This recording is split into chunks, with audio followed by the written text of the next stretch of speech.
कि मैं प्रभु श्री राम का भक्त हूं और उनकी शरण में आया।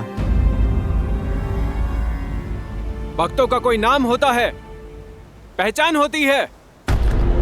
आकाश मार्ग से आए हो, साधारण नहीं हो सकते।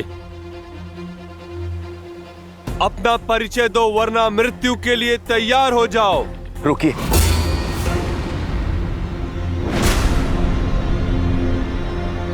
मैं लंकापति रावण का भाई विभीषण हूं। प्रभु श्री राम की शरण में आया हूं।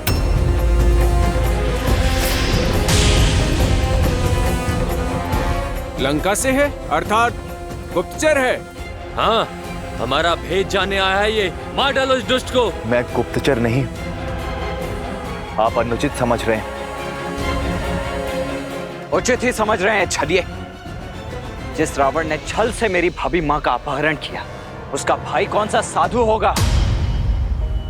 बड़ा भाई साधु का भेष धरकर आया और छोटा भाई शरणार्थी। भक्त के भेष को धर लेने से तुम हमें मूर्ख तो नहीं बना पाओगे। तुम उस पार रहो या इस पार, प्रारब्ध तो तुम्हारा मृत्यु ही है। सच बता वरना। रुकिए, यदि मृत्यु मेरा दंड तो मुझे स्वीकार है, किंतु मैं छल के लांछन के साथ मरना नहीं चाहता। आप केवल एक बार मेरा सत्य श्री हनुमान के मुख से सुनिए। हनुमान काका श्री, ये दुष्ट झूठ बोल रहा है। मारो इसे। मार डालो, मारो, मारो इसे। ये कोलाहल कैसा है? मार डालो। आप हमारे प्रभु श्री राम का संदेश लेकर आए हैं। धन्य हो गया मैं प्रभु, धन्य हो गया। विभीषण जी,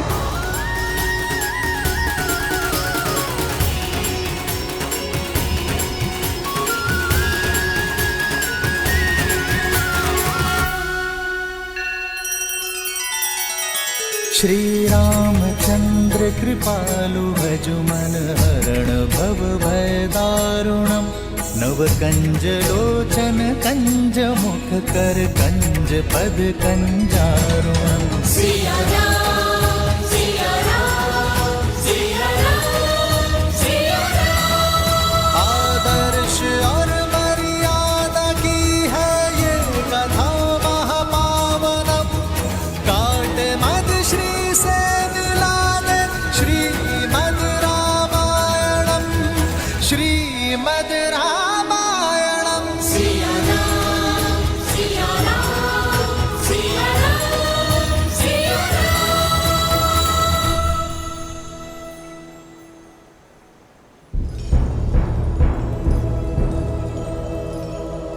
हनुमान जी, आपने मुझसे कहा था कि मेरे प्रभु श्री राम मुझे स्वीकार कर लेंगे। बस इसी आशा से आया हूं।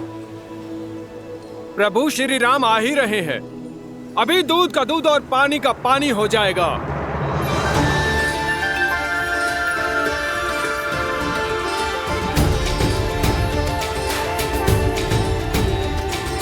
श्री रामचंद्र कृपालु भजु मन हरण भव भय दारुणम। नव कंज लोचन कंज मुख कर कंज पद कंजा। दया का दूसरा नाम है श्री राम। शरण में आए का सहारा है वो। यदि अधर्मी रावण भी उनके चरणों में जा गिरेगा ना, तो वो उसे भी अपने हृदय में स्थान दे देंगे। भय और चिंता से मुक्त कर देने वाले हैं मेरे श्री राम।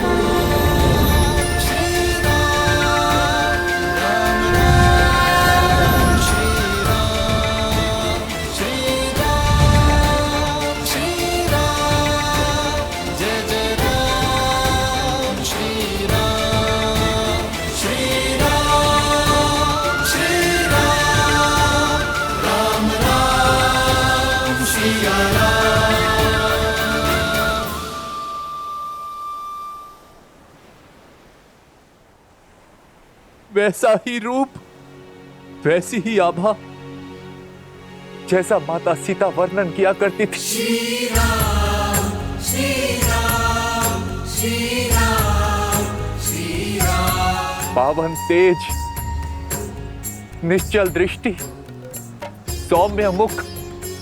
प्रभु, आप नर नहीं, साक्षात नारायण,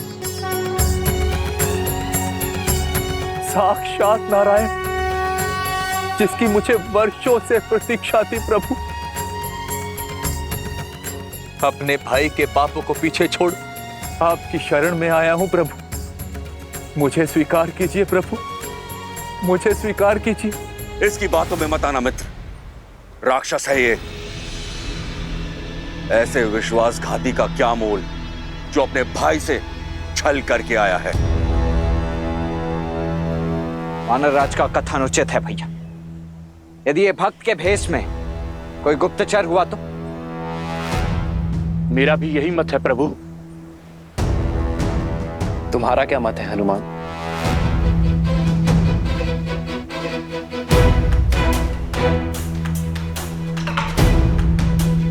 प्रभु, रावण की अधर्म की लंका में विभीषण जी ही धर्म का एकमात्र दीप थे।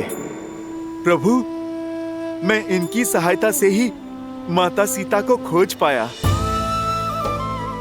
प्रभु, रावण की सभा में इकलौते विभीषण जी ही थे जो मेरे लिए लड़ रहे थे। प्रभु, आपके प्रति इनकी भक्ति निश्चल है, इनका भाव निर्मल है।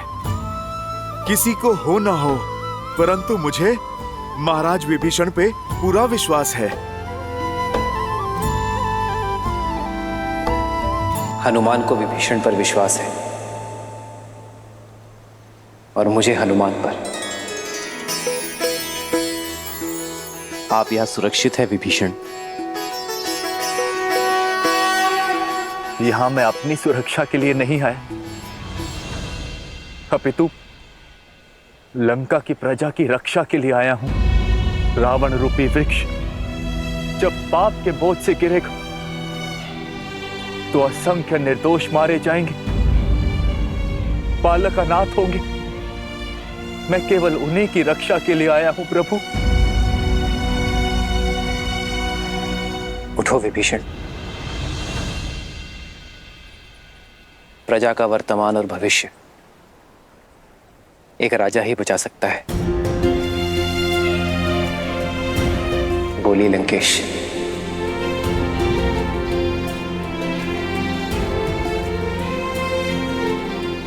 लंका के उत्थान के लिए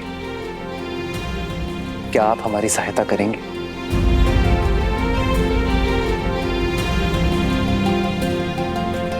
लंकेश?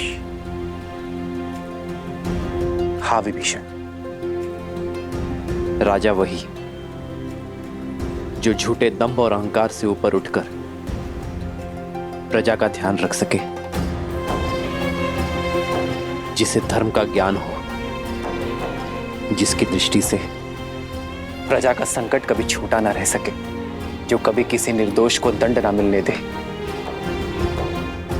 विभीषण, तुमने इतना बड़ा संकट उठाकर लंका और लंका के सामान्य जन के लिए रावण का विरोध करने का निर्णय लिया है।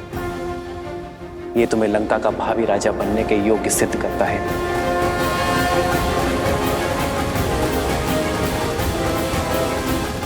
मुझे विश्वास है विभीषण, आपके नेतृत्व में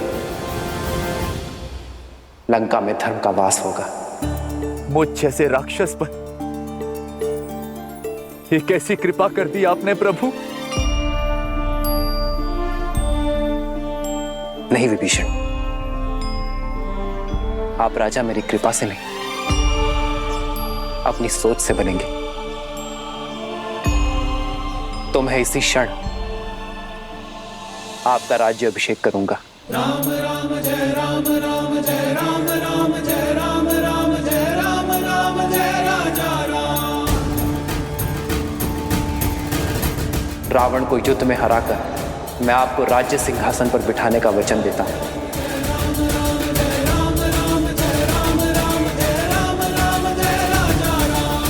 प्रभु, मैं तो यहां आपका दास बनने आया था, और आपने तो एक दास को राजा बना दिया प्रभु। ये सामर्थ्य केवल प्रभु श्री राम ही कर सकते, केवल प्रभु श्री राम।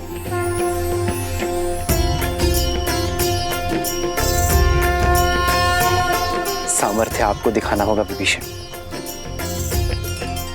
लंका के कल्याण के लिए युद्ध में हमारा सहयोग कर। सिया राम जय जय राम, राम सिया राम जय जय राम।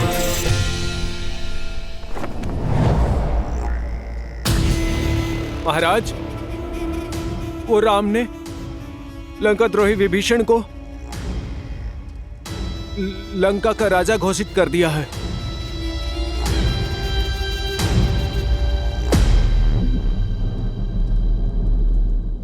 मैं जानता था विभीषण वहीं जाएगा। और क्या कहा उसने? उन्होंने कहा कि राजा वो नहीं जो राज सिंहासन की शोभा बढ़ाए, बल्कि राजा वो है जो प्रजा के हृदय में विराजे और धर्म के पथ पर चले और अपनी प्रजा को सुमार्ग पर ले जाए और उनसे प्रेम करे। और विभीषण ने कहा कि जो दास बनने आया उसे राजा बनाने का सामर्थ्य श्री राम में है। रामस्तु परिष्वज्य विभीषणम् अब्रवील लक्ष्मणं पितः समुद्राज जलम् आनय तेन च इमं महाप्राज्ञम् अभिषिञ्च विभीषणम् राजानं। राम के अतिरिक्त अब कोई आसरा नहीं है तुम्हारा।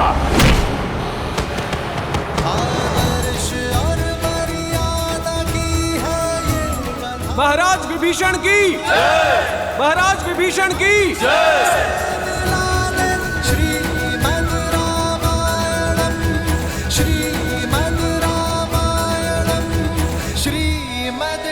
मैं रघुकुल का वंशज महाराज दशरथ का पुत्र राम विभीषण को लंका का राजा घोषित करता।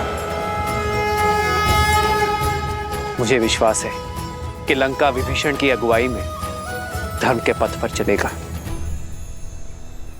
प्रभु, मैं अब भी आपका दास हूं। मेरी शक्ति, मेरी संपत्ति सब आपकी है प्रभु। ये सेवक सदैव आपकी सेवा करने की चेष्टा करता रहेगा।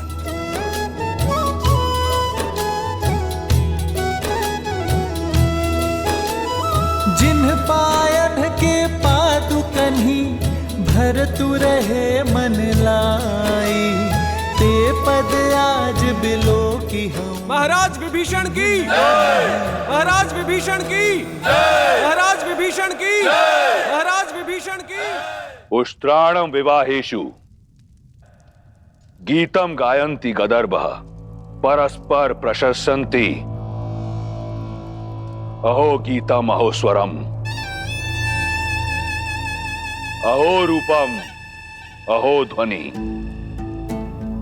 कुछ समझे शार्दुल? अर्थात ऊंटों की शादी में गधे गीत गाते हैं। एक बेसुरा कुरूप की प्रशंसा करता है और कुरूप बेसुरे के स्वर पर ताली बजाता है। क्या अद्भुत प्रसंग है। एक निष्कासित कायर ने एक निर्धन वनवासी के चरणों का दास बनना स्वीकार किया और उस वनवासी ने उस कायर को राजा बनाने का आश्वासन दिया। दो भाग्यहीन एकजुट होकर रावण का सामना करने का स्वप्न देख रहे हैं।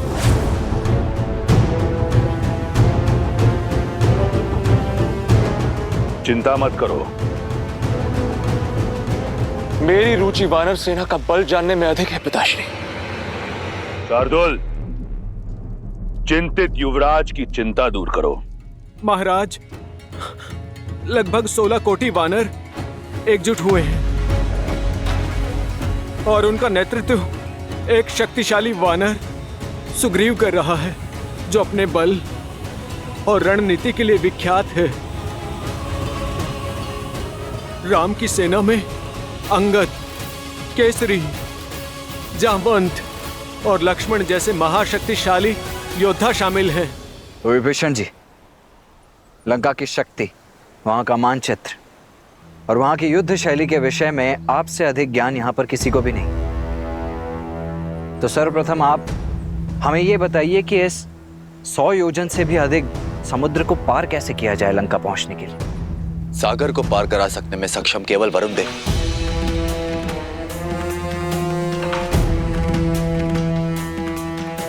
किंतु वो हमारी सहायता नहीं करेंगे। परंतु ऐसा क्यों विभीषण? तो हारने वाले का धर्म है कि वो विजेता की हर बात माने। तुम इस पापी अधर्मी राक्षस की लंका, जो चारों ओर जल से घिरी हुई है, उसकी रक्षा करोगे। वरुण देव लंका को शत्रुओं से बचाने के लिए वचनबद्ध।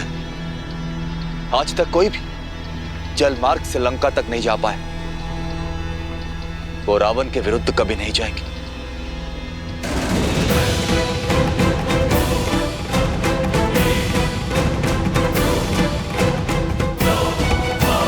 पिताश्री, इतने बलशाली योद्धाओं का एकत्रित होना उस राम की मंशा अवश्य ही कुछ बड़ा करने की है।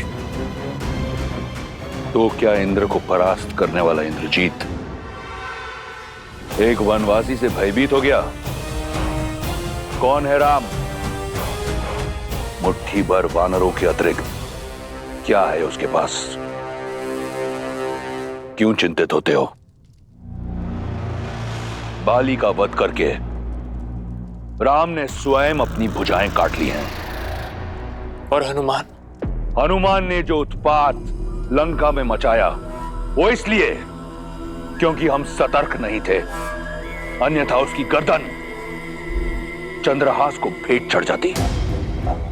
और रहे शेष बड़े नाम, सुग्रीव वो कायर है जो बाली से छिपा बैठा था, जामवंत बूढ़ा है और अंगद एक बालक। अकेला हनुमान क्या करेगा? 16 कोटि वानरों को अपनी पीठ पर लाद कर लंका लाएगा। राम समुद्र के तट पर बैठा है, उसे वहीं बैठे रहने दो, थक कर लौट जाएगा। सागर पार नहीं कर पाएगा वो, इसलिए चिंता छोड़ दो मेघनाद।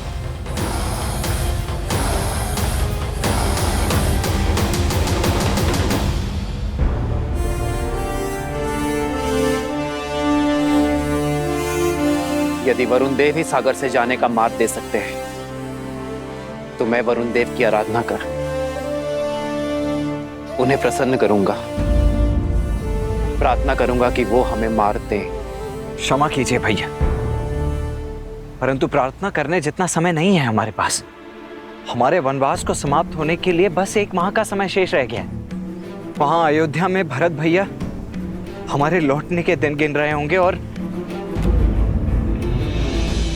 लंका में भाभी मां सीता। और अब जब हम जानते ही कि वरुण देव उस रावण के दास हैं और लंका के विरुद्ध हमारी कोई सहायता ही नहीं कर पाएंगे, तो फिर उनसे प्रार्थना करने का क्या लाभ है भैया?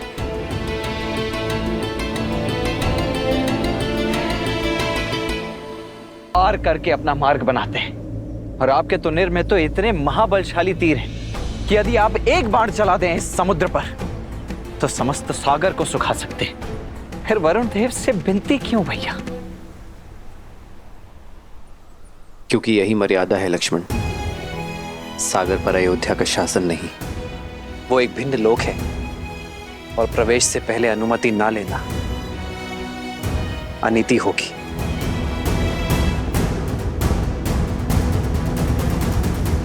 धर्म का मार्ग प्रशस्त करने के लिए मैं अधर्म का पथ नहीं चुन सकता।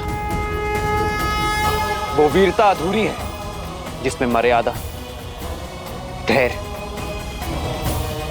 और विवेक ना हो। अपनी इच्छा पूर्ण करने के लिए यदि हम बलपूर्वक किसी को विवश करेंगे तो हम में और रावण में कोई अंतर नहीं होगा लक्ष्मण। और बल से झुकने वाले शीश विरोध में सबसे प्रथम उठते हैं, और हमें सागर से विरोध नहीं सहयोग चाहिए। इसलिए हम सागर से प्रार्थना करेंगे। मुझे पूर्ण विश्वास है कि वरुण देव हमारा उद्देश्य समझेंगे और हमारी सहायता करेंगे। परंतु यदि आपकी प्रार्थना के पश्चात भी उन्होंने आपका अनुनय नहीं माना तो? जो हुआ नहीं उसकी कल्पना कर भविष्य नहीं गढ़ा जाता लक्ष्मण। हम अयोध्या की गरिमा का मान रखेंगे और उसके पश्चात कोई निर्णय लेंगे।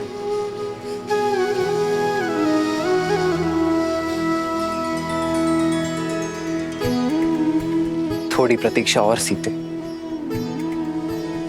हमारा राम आ रहा है। सिया राम, सिया राम, सिया राम, सिया राम, सिया राम, सिया राम, सिया राम, सिया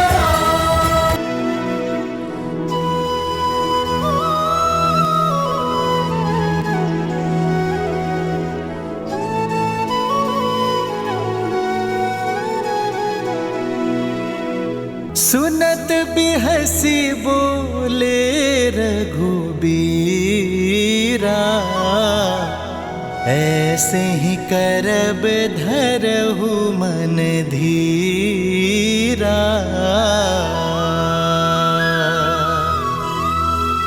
हस कही प्रभु अनुज ही समुझाई, सिंधु समीप गए रघुराई।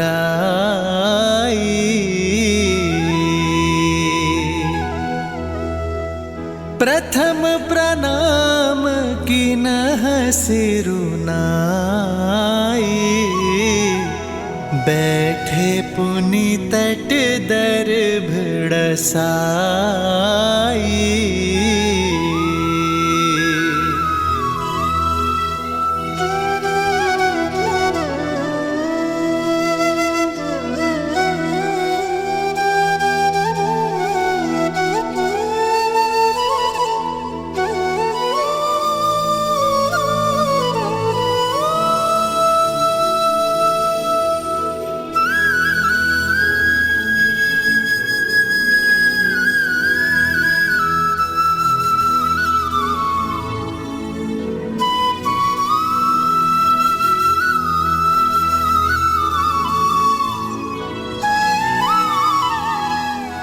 वरुण देव, आप ना ही मेरी व्यथा से अनभिज्ञ हैं और ना ही रावण की पाप गाथा से। ये युद्ध राम और रावण का नहीं, धर्म और अधर्म का है। मुझे पूरा विश्वास है वरुण देव कि आप धर्म का साथ देंगे, अपना देवत्व बनाए रखेंगे, मन से की गई मेरी प्रार्थना का उत्तर देकर लंका जाने का मार्ग देंगे। ओम वरुणाय नमः।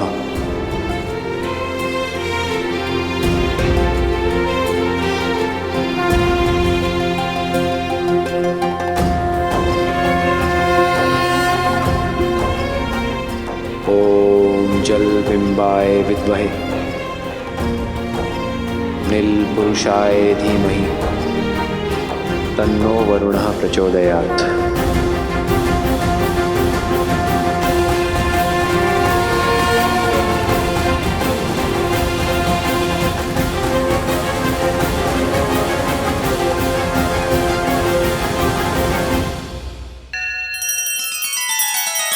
श्री रामचंद्र कृपालु भजु मन हरण भव भय दारुणम। नव कंज लोचन कंज मुख कर कंज पद कंजारुणम। सिया राम, सिया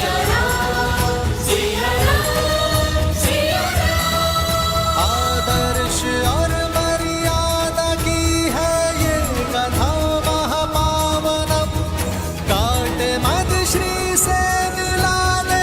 श्रीमद् रामायणम, श्रीमद् रामायणम। सिया राम, सिया राम, सिया राम, सिया राम।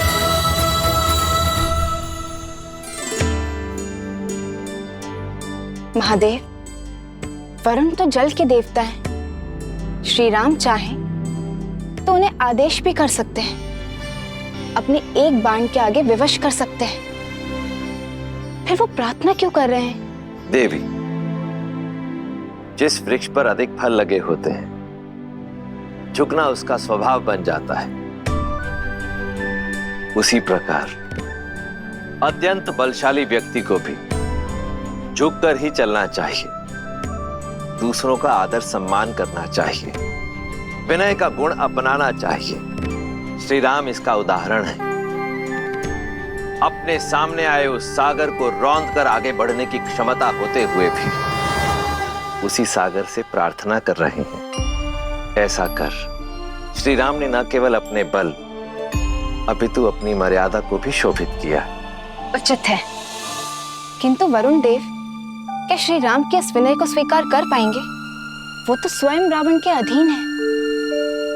फिर वो श्री राम की सहायता कैसे करेंगे? देवी,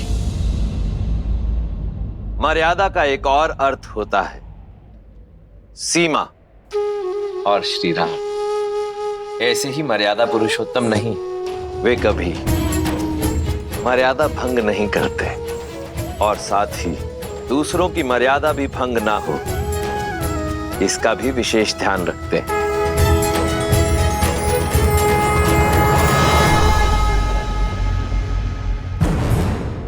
पिताश्री, आपके नेतृत्व में हम यूं चुटकियों में राम और उसकी वानर सेना के अस्तित्व को मिटा सकते हैं, किंतु अपने शत्रु के बल और निर्बलता को जानने में हानि ही क्या है? शूख और सारंग को प्रस्तुत किया जाए।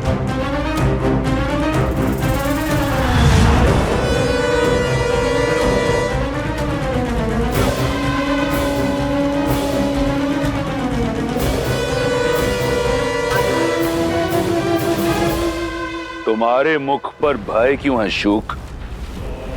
सत्य बोलने की अनुमति है महाराज। महाराज, राम के एक दूत ने लंका को स्वर्ण से भस्म बना दिया। स्वयं राम कितना शक्तिशाली होगा, उसकी सेना में कितना सामर्थ्य होगा, और यदि मैं पकड़ा गया तो ये सोचकर मन भयभीत हो उठा महाराज। भय उचित है तुम्हारा। हो सकता है कि राम तुम्हें पकड़ ले, हो सकता है कि राम तुम्हारे प्राण हर ले, परंतु मेरी आज्ञा की अवहेलना करने के लिए इसी क्षण मैं तुम्हारे प्राण हर लूंगा। चुनाव तुम्हारा है। क्षमा, क्षमा महाराज, क्षमा। मेरा वो अर्थ नहीं था।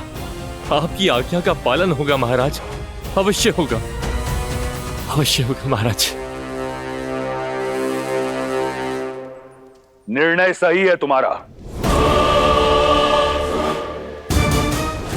और रही तुम्हारे भय की बात, तो यदि तुम पकड़े गए तो कह देना उनसे कि तुम मेरे दूत हो। एक राजा का संदेशा दूसरे राजा सुग्रीव के लिए लेकर आए हो। सुनने में आया है कि राम मर्यादा का पुतला है। मर्यादा की सीमा को लांघकर एक दूत की हत्या नहीं करेगा वो। तुम्हारे प्राण बच जाएंगे और तुम पुनः लंका लौट आओगे। सुग्रीव को क्या कहना है ये ध्यान से सुनो।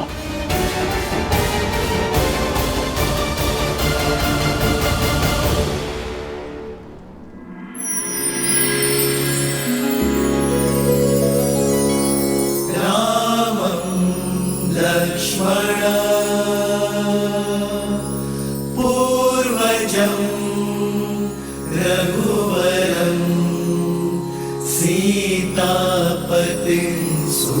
सुन्दरं काकुत्स्थं करुणार्णवं गुणनिधिं विप्रप्रियं धार्मिकं राजेन्द्रं सत्यसन्धं दशरथतनयं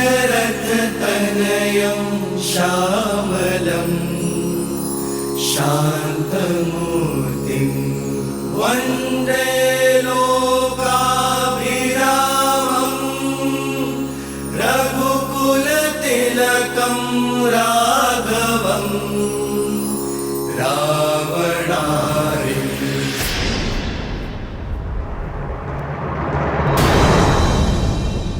लक्ष्मण भैया, प्रभु जो करते हैं वो शुभ ही करते हैं। आप धैर्य रखिए। और कब तक धैर्य साधु पवनपुत्र? 3 दिन से बिना अन्न जल ग्रहण किए भैया प्रार्थना में लीन हैं, और ये वरुण देव है कि उनकी प्रार्थना सुनी अनसुनी किए जा रहे हैं। हाँ हनुमान जी, ना प्रभु श्री राम अपना तप तोड़ रहे और ना ही वरुण देव अपना हट छोड़ रहे, और समय हमारे हाथ से निकलता जा रहा है। मुझे तो चिंता होने लगी। चिंता तो वरुण देव को होनी चाहिए। बवंडर से पहले की शांति समझ नहीं रहे वो। जब प्रभु श्री राम का धैर्य सीमा लांघेगा तो वरुण देव का अस्तित्व ही मिट जाएगा।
वरुण देव काल साक्षी है, इक्ष्वाकु के हाथ सदा देने के लिए उठे, लेने के लिए नहीं। आज पहली बार ये हाथ कुछ मांगने के लिए झुके हैं। मन में आस लिए, 3 दिन से बिना अन्न जल ग्रहण किए, सच्चे मन और श्रद्धा से आपकी आराधना की, आपका सम्मान किया, आपसे सागर पार करने का मार्ग मांगा, किंतु आप मेरे धैर्य को मेरी दुर्बलता समझ बैठे। आज आपने सिद्ध कर दिया वरुण देव कि आप कृतार्थी हैं। गंगा को अवतरित कर मेरे पूर्वजों ने जो आपको चिर जीवन दिया, उसका ऋण आप भूल चुके हैं। यहां उपस्थित प्रत्येक वानर, प्रत्येक व्यक्ति, प्रत्येक सैनिक की आस जुड़ी है आपसे। वहां अयोध्या में मेरे अनुज भरत और लक्ष्मण की भार्य उर्मिला के प्राण टिके हैं आपके निर्णय पर।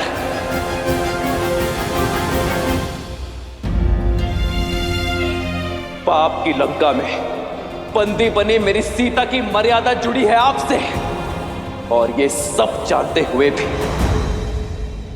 अनजान बन रहे हैं आप, मौन बैठे हैं। मैं क्रोधित इसलिए नहीं हूं कि आपने अपनी सीमा में प्रवेश करने की अनुमति नहीं दी। मैं कुपित हूं इस बात से कि अधर्म का पास छूटने से आप सज्ज नहीं हैं। जीवन को चैतन्य देने वाले वरुण देव नहीं रहे आप एक निर्जीव जड़ हैं जिस तक धर्म की पुकार नहीं पहुंच सकती।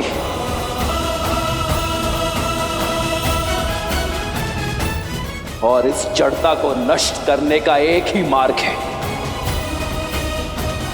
प्रहार प्रहार।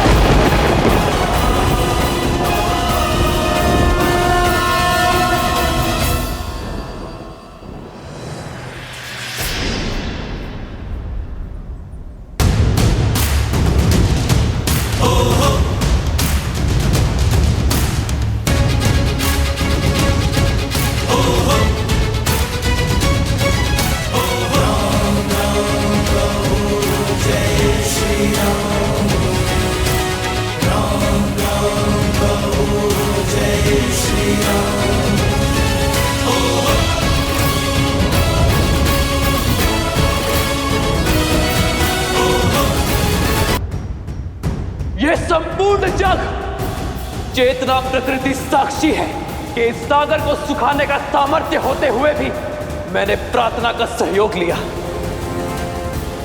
किंतु वरुण देव के हट ने मुझे बल का प्रयोग करने पर विवश कर दिया। मैं दशरथ नंदन राम इसी क्षण ब्रह्मास्त्र का आवाहन करता हूं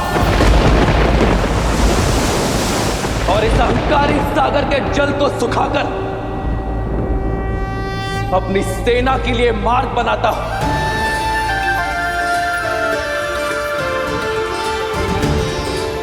और इस कृत्य के लिए केवल एक ही दोषी है, वरुण देव।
नहीं प्रभु, ऐसा अनर्थ मत कीजिए।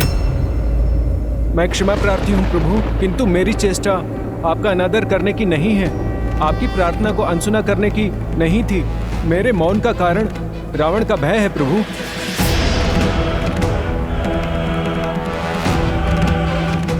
श्री राम, आप तो करुणामयी हैं। यदि रावण आपसे क्षमा मांग ले और माता को लौटा दे तो आप उसके पापों को भूलकर क्षमा कर सकते हैं, किंतु रावण राम नहीं है, वो मेरे प्राण लेकर ही मानेगा प्रभु। आप देव है वरुण देव, परिस्थिति से भयभीत होकर यदि आप भी धर्म के पथ से डिग जाएंगे तो संसार का मार्गदर्शन कैसे करेंगे? परिस्थिति चाहे जितनी विपरीत क्यों ना हो, धर्म का पथ कभी नहीं छोड़ना चाहिए। आपके आगे नतमस्तक हूं, आपके चरणों का अभिलाषी हूं, चाहे तो मार दें। उठिए वरुण देव, मैं आपकी चिंता को समझता हूं, इसलिए आपको अभय देता हूं, किंतु यह ब्रह्मास्त्र धनुष पर चढ़ चुका है, तुनीर में वापस नहीं लिया जा सकता। इसे उत्तर दिशा में ग्रिकुल यज्ञ की ओर छोड़िए प्रभु। आपका अस्त्र वहां रह रहे पापियों का नाश करेगा।